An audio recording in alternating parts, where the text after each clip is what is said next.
এই বিপদের সময় যদি আমি তোমাকে ছেড়ে চলে যাই, তাহলে আমি তোমার কিসের সহাধীন হইনি? আচ্ছা, আমার যদি এরকম কোনো বাজে সময় আসতো, তুমি কি আমাকে ছেড়ে চলে যেতে? কখনোই না। তাহলে তুমি কিভাবে ভাবলে আমি এই বিপদের সময় তোমাকে ছেড়ে চলে যাব? কিন্তু তুমি ওদের সাথে পারবে না। আমাকে পারতেই হবে। ওরা আমাকে এই বাসা থেকে যেতে দিবে না। ওরা আমার পঙ্গুত্বকে পুঁজি করে তোমাকে এই বাসায় বন্দি করে রাখবে, তোমাকে চাকরানির মতো কাজ করাবে। না পারবো যেতে, না পারবো সহ্য করতে। এখন আমি কি করবো আমাকে তুমি বলে দাও। তোমাকে কিচ্ছু করতে হবে না।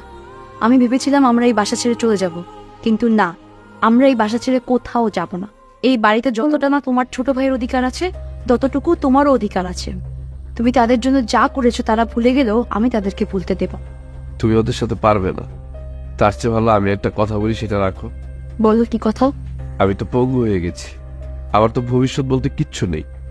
তোমার তো একটা সুন্দর ভবিষ্যৎ আছে। শুধু শুধু আমার জন্য তুমি তোমার ভবিষ্যৎ কেন নষ্ট করবে বলো? তুমি একটা কাজ করো, তুমি একটা ভালো ছেলে দেখে বিয়ে করে ফেলো, আর আমাকে আল্লাহর হস্তে ছেড়ে দাও। এই ধরনের আজে বাজে কথা তুমি আর একবারও মুখে আনবে না।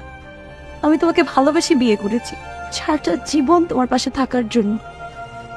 এই বিপদের সময় যদি আমি তোমাকে ছেড়ে চলে যাই, তাহলে আমি তোমার কিসের সহাধীন হইনি?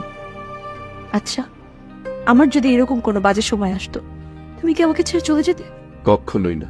তাহলে তুমি কিভাবে ভাবলে আমি এই বিপদের সময় তোমাকে ছেড়ে চলে যাব? কিন্তু তুমি ওদের সাথে পারবে না। আমাকে পারতেই হবে। আমি একটা গরিব ঘরের মেয়ে, সারা জীবন যুদ্ধ করে এসেছি। তোমাকে নিয়ে জীবনে যুদ্ধ করে এগিয়ে যাব।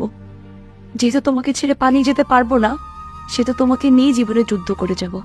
কি বলছো এসব?